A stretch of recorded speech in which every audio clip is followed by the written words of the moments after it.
5 തലമുറകളായി നിങ്ങൾക്കൊപ്പം PRS hospital. ഇപ്പോൾ ഒരു വലിയ വിവാദം വന്നിട്ടുണ്ട് മലപ്പുറം ജില്ലയെ സംബന്ധിച്ചാണ്. ശരിക്കും പറഞ്ഞാൽ ഇവിടെ സോഷ്യൽ മീഡിയയും അതുപോലെ തന്നെ നമ്മുടെ മൊബൈൽ ഫോണും വാട്സാപ്പും ഫേസ്ബുക്കും പിന്നെ നമ്മുടെ സാറ്റലൈറ്റ് ചാനലുകളും തമ്മിലുള്ള മത്സരത്തിന്റെ ഭാഗമായിട്ടാണ് ഇതെല്ലാം വിവാദമാകുന്നത്. ആർക്കും ഒന്നും സംസാരിക്കാൻ കഴിയത്തില്ല. ഒരു ക്ലോസ് ഡോർ മീറ്റിംഗിലല്ലേ സംസാരിച്ചത്. SNDPയുടെ മീറ്റിംഗ് പിന്നെ അവിടുത്തെ നിലമ്പൂരിനടുത്തുള്ള പിന്നെ ഒരു പഞ്ചായത്തിൽ നടന്ന SNDPയുടെ മീറ്റിംഗ്. അവരുടെ മീറ്റിംഗിൽ അവരുടെ പരാധീനതകൾ പറഞ്ഞു, അവരുടെ ദുഃഖങ്ങൾ പറഞ്ഞു, അവരുടെ സങ്കടങ്ങൾ പറഞ്ഞു. ആ കൂട്ടത്തിൽ പറഞ്ഞത് രാജ്യമാണോ അങ്ങനെയൊക്കെ കാര്യങ്ങൾ ചോദിച്ചു. ഉദാഹരണ സഹിതം പറയാം. അപ്പൊ ആരെല്ലാം എന്തെല്ലാം ഉദാഹരണങ്ങൾ പറയുന്നു. ഉടൻ തന്നെ അത് അദ്ദേഹം പറഞ്ഞു. വെള്ളാപ്പള്ളി നടേശൻ ഇങ്ങനെ പറഞ്ഞു. ഉടനെ തന്നെ അത് ഒരു സമുദായത്തെയാണ്, അപ്പോൾ അങ്ങനെയാണ്. പിന്നെ ഓരോരുത്തർ ഏറ്റുപിടിക്കുന്നു, രാഷ്ട്രീയ പ്രസ്ഥാനങ്ങൾ ഏറ്റുപിടിക്കുന്നു, ചാനലുകൾ ഏറ്റുപിടിക്കുന്നു. ചാനലിനെ സംബന്ധിച്ചിടത്തോളം വിവാദം എന്നൊരു വാക്ക് എവിടെ ഉപയോഗിച്ചോളാം. ഇപ്പൊ സലിംകുമാർ സിനിമാ നടൻ സലിംകുമാർ കഴിഞ്ഞ ദിവസം ഒരു മീറ്റിംഗിൽ സംസാരിച്ചു, അതും വിവാദം. അദ്ദേഹം ഒരു കാര്യമല്ലേ പറഞ്ഞ, റോഡിലെ പെൺകുട്ടികൾ പോകുമ്പോൾ മൊബൈൽ ഫോൺ പിടിച്ചുകൊണ്ട് പോകുന്നു, അവർ സംസാരിക്കുന്നു, ഇപ്പോഴും അവർ തിരക്കുള്ളവരാണ്, അവർ മറ്റു കാര്യങ്ങളിൽ ഇടപെടുന്നില്ല, അവർ കുറച്ചുകൂടി മറ്റു കാര്യങ്ങളിലൊക്കെ ചിന്തിക്കണമെന്നൊക്കെ പറയുന്ന കാര്യം ഉടൻ അതും വിവാദം. വലിയ വിവാദമാണ് പറയുന്നത്. ശരിക്കും മലപ്പുറം ജില്ലയിൽ 44% ഹിന്ദുക്കളുണ്ട്, 56% ഉള്ളൂ മുസ്ലിങ്ങൾ. അവിടെ ചില ഈ പറയുന്ന പോലുള്ള ചില കാര്യങ്ങൾ എന്ന് പറയുന്നത്, ഇപ്പൊ തുഞ്ചത്ത് എഴുത്തച്ഛന്റെ പിന്നെ മലയാളത്തിന്റെ ഭാഷാപിതാവായ തുഞ്ചത്ത് രാമാനുജൻ എഴുത്തച്ഛന്റെ പ്രതിമ വയ്ക്കുന്നതുമായി ബന്ധപ്പെട്ട് വലിയൊരു വിവാദം കേൾക്കുന്നുണ്ട്. അതിന്റെ ശരി തെറ്റുകൾ അറിയില്ല. പക്ഷെ എന്നാലും കുറെ കാലം കൊണ്ട് അത് വലിയ വിവാദമാണ്. തിരൂർ മുനിസിപ്പാലിറ്റിക്കകത്താണ് ഈ മലയാള സർവകലാശാല നിൽക്കുന്നത്.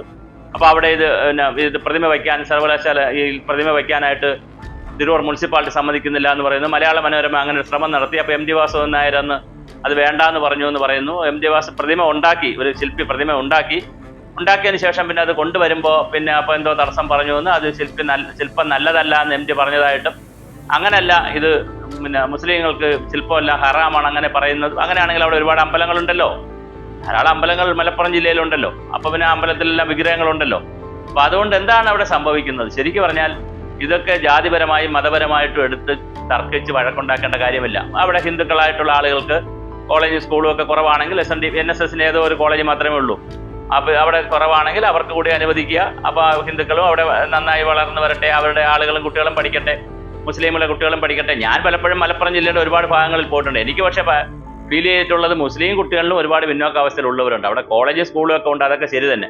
പക്ഷെ എങ്കിലും അവിടെ ധാരാളം മുസ്ലിങ്ങളും പിന്നോക്കാവസ്ഥയിലുണ്ട്, ഹിന്ദുക്കളിലും പിന്നോക്കാവസ്ഥയിലുണ്ട്. ഒരുപാട് മനകളും അതുപോലെ ഇല്ലങ്ങളും ഒക്കെ ഉണ്ടായിരുന്ന സ്ഥലമാണ്. പലതും അന്യാധീനപ്പെട്ട് പോയിട്ടുണ്ട്.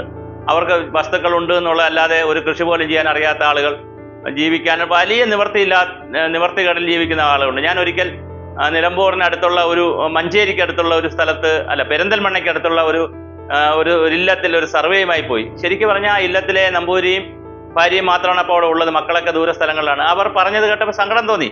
കുറച്ച് ഭൂമിയുണ്ട് അവിടെ, പക്ഷെ കൃഷി ചെയ്യാനൊന്നുള്ള കഴിവില്ല, അതിനുള്ള ആരോഗ്യമില്ല, അറിയത്തുമില്ല അവർ കൃഷിക്കൊക്കെ. പണ്ട് കാലത്തൊക്കെ ജോലിക്കാരെ വെച്ച് ഗതി, ഇപ്പം അതിന് കൊടുക്കാനൊരു ഗതിയുമില്ല.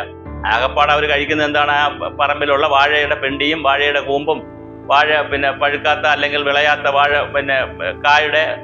വാഴക്കായുടെ പിന്നെ വറുത്തതും അല്ലെങ്കിൽ അതിൻ്റെ പിന്നെ അത് വിഴുക്ക് വരട്ടിയത്, ഇതൊക്കെയാണ് കഴിക്കുന്നത്. പിന്നെ മോരും വെള്ളം, ഇതൊക്കെയാണ് ഭക്ഷണത്തിൻ്റെ കൂടെ. പച്ചരിച്ചോറും അങ്ങനെ വസ്തു ഉണ്ടെന്ന് പറഞ്ഞിട്ട് കാര്യമുണ്ടോ? ഒരു കാലത്തിൽ പ്രതാപത്തിലിരുന്നു എന്ന് പറഞ്ഞിട്ട് കാര്യമുണ്ടോ? അപ്പൊ അവിടെ കുറെ യാഥാർത്ഥ്യങ്ങളുണ്ട്. അത് ഹിന്ദുവിന്റെ കാര്യത്തിലുണ്ട്, മുസ്ലിമിന്റെ കാര്യത്തിലുണ്ട്, പാവങ്ങളുടെ കാര്യങ്ങളിലെല്ലാം ഉണ്ട്. ഇതിനാവശ്യമായ നടപടികളാണ് ഉണ്ടാവേണ്ടത്. അങ്ങനെ നോക്കുമ്പോൾ ശ്രീ വെള്ളാപ്പള്ളി നടേശൻ പറഞ്ഞത് അദ്ദേഹത്തിന്റെ സമുദായത്തിന് അദ്ദേഹത്തെ സംബന്ധിച്ചതാണ്. വെള്ളാപ്പള്ളി നടേശൻ ആരാണ്?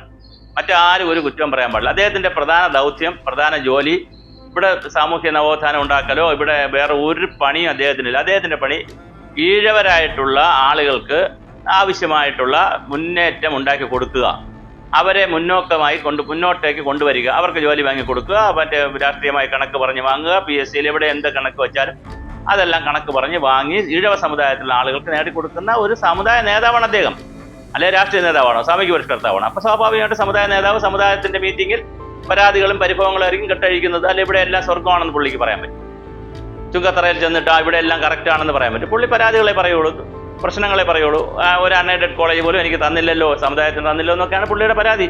അപ്പോൾ പരാതികൾ പറയും. പക്ഷെ പറഞ്ഞപ്പോൾ അത് സ്വാഭാവികമായിട്ട് അതിനെ പിന്നെ രാജ്യദ്രോഹമായിട്ടും മുസ്ലിങ്ങൾക്കെതിരായിട്ടും ഒക്കെ പറഞ്ഞ് വിവാദമാക്കി തള്ളി മറിച്ച് വേണ്ട കോലാഹലം ഉണ്ടാക്കുന്ന കുറെ കുത്തിത്തിരിപ്പ് മാപ്രകളും സോഷ്യൽ മീഡിയകളും ഇവിടെ കിടപ്പുണ്ട്.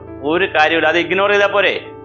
അതേ അങ്ങനെ പറഞ്ഞു, ശരി, വെള്ളാപ്പള്ളി നടേശൻ അങ്ങനെ പറഞ്ഞു, ഉടൻ തന്നെ അത് ഇഗ്നോർ ചെയ്താൽ തീരാവുന്ന കാര്യമില്ലുള്ളൂ. അവിടെ നിൽക്കത്തല്ലേ ഉള്ളൂ. പത്രത്തിലൊരു വാർത്ത വന്നു, അവിടെ തീരത്തില്ല. ഉടനെ അതിൻ്റെ ഒരു അന്തിച്ചർച്ച, വെള്ളാപ്പള്ളി എന്തിനാണ് അങ്ങനെ പറഞ്ഞത്, അത് വെള്ളാപ്പള്ളിയോട് ചോദിക്കണം. ഉടനെ ബാക്കിയുള്ള ഒരു ചർച്ച, കൂട്ടായ ചർച്ച, ഉടനെ അതിനെ വാല് പിടിക്കാൻ കുറേ രാഷ്ട്രീയ പാർട്ടികൾ. ഇതൊരു കെട്ട കാലമാണോ? ഇതാണ് ഇവിടുത്തെ യഥാർത്ഥ അടിസ്ഥാന പ്രശ്നം. ആശാ വർക്കേഴ്സ് അവിടെ കിടക്കുന്നു, സമരം ചെയ്യുന്നു, എങ്ങനെ ഇത് പരിഹരിക്കാം? പിന്നെ റാങ്ക് ഹോൾഡേഴ്സ്, വനിതകൾ അവിടെ സമരം കിടക്കുന്നു, എങ്ങനെ പരിഹരിക്കാം? അതുപോലെ തന്നെ ഇവിടെ മഴ വലിയ പ്രശ്നമായി നിൽക്കുന്നു, പ്രതിസന്ധിയായി നിൽക്കുന്നു, വരൾച്ച പ്രതിസന്ധിയാണ്, ഇവിടെ ലക്ഷക്കണക്കിന് ആളുകൾക്ക് ജോലിയില്ല, സ്കൂൾ വിദ്യാഭ്യാസം പ്രതിസന്ധിയിലാണ്. ഒരുപാട് പ്രശ്നങ്ങളുണ്ട് ഇവിടെ ഈ രാജ്യത്ത്.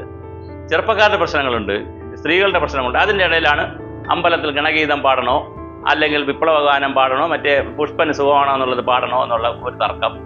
അതുപോലെ തന്നെ ഇത്തരത്തിലുള്ള ആവശ്യമില്ലാതെ പറഞ്ഞതും പറയാത്തതും കേട്ടതും കേൾക്കാത്തതും കണ്ടതും കാണാത്തതുമായിട്ടുള്ള ഓരോ വിഷയങ്ങൾ എടുത്തുകൊണ്ട് വിവാദത്തിൽ, സലിം കുമാറിന്റെ പ്രസംഗം വിവാദത്തിൽ. എന്ത് വിവാദം? അദ്ദേഹം വേറെ ആരെങ്കിലും കുറ്റം പറഞ്ഞോ?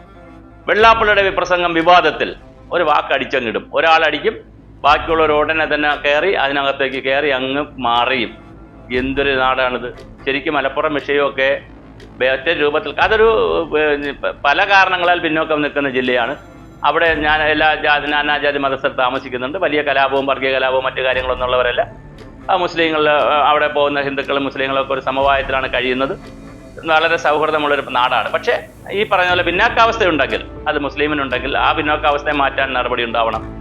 ഹിന്ദുക്കളുണ്ടെങ്കിൽ അവരുടെ പിന്നോക്കാവസ്ഥ മാറ്റാനും നടപടി ഉണ്ടാവണം. അതിനിപ്പോൾ ഗവൺമെൻറ്റിന്, സർക്കാരിന് കോളേജും മറ്റ് സ്കൂളും ഒക്കെ തുടങ്ങാൻ സംവിധാനമില്ലെങ്കിൽ അത് തുടങ്ങാൻ സംവിധാനമുള്ള സമുദായങ്ങൾ ചെയ്തുകൊണ്ടിരിക്കുന്ന സമുദായങ്ങളെ സഹായിക്കണം. അവിടെയൊന്നും വേറെ മറ്റു രീതിയിൽ ചിന്തിക്കേണ്ട. അത് ലീഗ് ഒക്കെ അതിന് മുൻകൈ എടുക്കണം. ഇപ്പോൾ തുഞ്ചത്ത് എഴുത്തച്ഛൻ്റെ സ്മാരകം അവിടെ വയ്ക്കുന്നതിന് സാങ്കേതികമായ തടസ്സമില്ലെങ്കിൽ ലീഗും മലപ്പുറത്തുള്ള മുസ്ലിങ്ങളൊക്കെ മുൻകൈ എടുത്തത് അവിടെ വെക്കണം. അപ്പോൾ തീരുമല്ലോ, ഈ പ്രശ്നം തീരുമല്ലോ. കാര്യം മറ്റെല്ലാ സ്ഥലത്തും അവിടെ പല വിഗ്രഹങ്ങളും പലയിടത്തും വെച്ചിട്ടില്ലേ, പല ശില്പങ്ങളും വെച്ചിട്ടില്ലേ. അപ്പോൾ ഇതൊന്നും ഒരു തടസ്സമല്ലല്ലോ. പക്ഷേ ഇങ്ങനെ ആടിനെ പട്ടിയാക്കി, പട്ടിയെ പേപ്പട്ടിയാക്കി, പിന്നെ തല്ലിക്കൊന്ന് ഇങ്ങനെ അർമാദിക്കുന്ന ഒരു സമൂഹമായി നമ്മൾ മാറിയിട്ടുണ്ട്.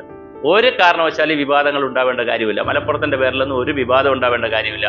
ഒരു പ്രസ്താവന ഒരാൾ പറഞ്ഞു, അല്ലെങ്കിൽ ഒരു വാർത്ത പറഞ്ഞു, ഉടൻ തന്നെ അത് അപ്പം തന്നെ തിരുത്തി അതൊരു വാർത്ത എന്നുള്ള നിലയിൽ അറിയിച്ചു. ശരി, വെള്ളാപ്പള്ളി നടേശൻ ഇങ്ങനെ പറഞ്ഞു, അല്ലെങ്കിൽ സലിം കുമാർ ഇങ്ങനെ പറഞ്ഞു, ഒരു വാർത്ത, ഓക്കെ. പക്ഷെ അതിനപ്പുറം അതിനെ ചർച്ച ചെയ്ത് അതിനെ സംവാദമാക്കി, വിവാദമാക്കി, വേണ്ട കോലാഹലം ഉണ്ടാക്കി സമുദായ സ്പർദ്ധ ഉണ്ടാക്കലാണ് ജോലി.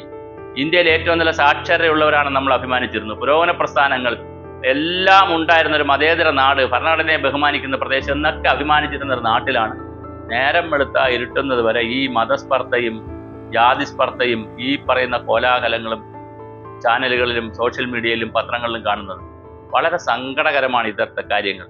ഈ കെട്ട കാലത്തിൻ്റെ കെട്ട കാഴ്ചകളായിട്ടാണ് ഇതെല്ലാം നമുക്ക് തോന്നുന്നത്.